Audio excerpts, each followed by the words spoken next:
Hey friends, happy Tuesday, 29th of June. Today is the feast of Peter and Paul, apostles to Rome, also martyrs. So I'll give you a reflection. There's a link to the readings on the side. Read the readings today and do that prayerfully and then turn off the screen. Spend some time with the Lord, right? A couple questions about Peter and Paul. I don't know, right? Why are we celebrating this on the 29th of June? I don't know that. This is, midsummer festival time. I wonder if there might have been a Roman festival at this time that the Christians would have put Peter and Paul into, right, as a competition, like setting Christmas at the date that it was. Peter and Paul, notice the strong P's, right?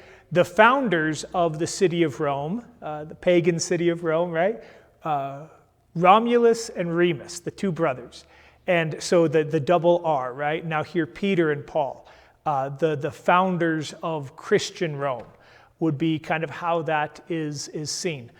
We have here, the joining of these two martyrs when, frankly, plenty of times in their life, these two might have had some challenges in working on the same team. It's kind of delightful. On one hand, I wonder how if you would have told these two when they were fighting with each other in Galatia about, the need for dietary laws for Gentiles, if you'd have told them that they were going to be remembered forever in the movement of Jesus Christ, I'm not sure how that would have sat with these two, but here it is. And maybe that's a little bit of the goodness of God, the way that Peter and Paul can be joined in the celebration of the church, even as people who maybe didn't always see eye to eye with each other and walk in the same ways. I think that I had one other thing I want to tell you about Peter and Paul. Maybe I've lost it, so I'll tell you about that next year, right? We have an extra reading today since it is a feast day, so there's a second reading as well.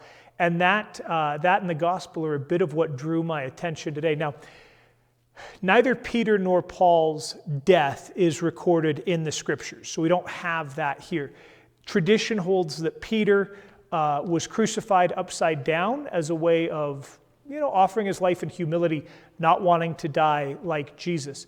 Paul, as a Roman citizen, is typically associated with a more swift execution as a criminal by the state. And so Paul is associated with decapitation. And so he's oftentimes associated with a sword. So we don't have the story of either of their martyrdom in the scriptures.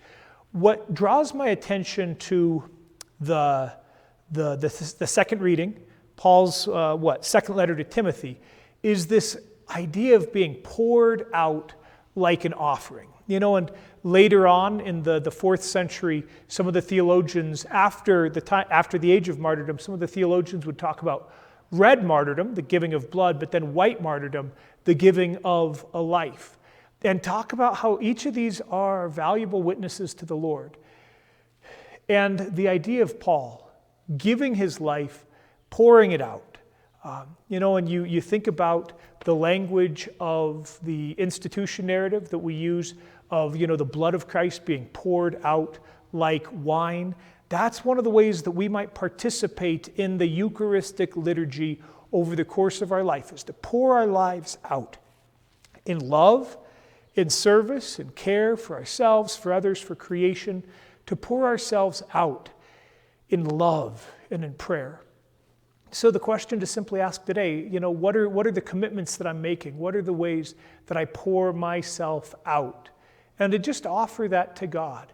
It's easy to want to see results, to want to see effects, but to just give ourselves as a poured out offering to the Lord. Likewise, the gospel, right? We might find places to resonate about the church, the movement of Jesus, Peter, the rock, all of that. What strikes me is the commitment of Peter, right? You are the anointed. You are the Messiah. You are the Christ, the one who is to come. And then Jesus says, because of this commitment, my movement, my church will have the rock, Peter. Our commitments matter.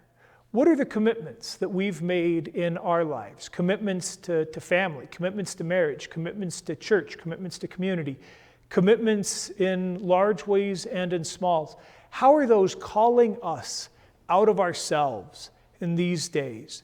What is it that roots our life, that is the rock foundation of our lives, like Peter, who is that rock? May we, continue to find that stability that we need in our relationship with God, so that we're able to meet those commitments, those confessions, like Peter the rock, who identified who Jesus was. All right, June 29th, Feast of Peter and Paul. Many blessings to you this day. Read the readings prayerfully, turn off the screen, spend some time in prayer, maybe especially being mindful of praying for folks that are having a hard time, folks that are struggling, folks that are suffering. God bless, friends.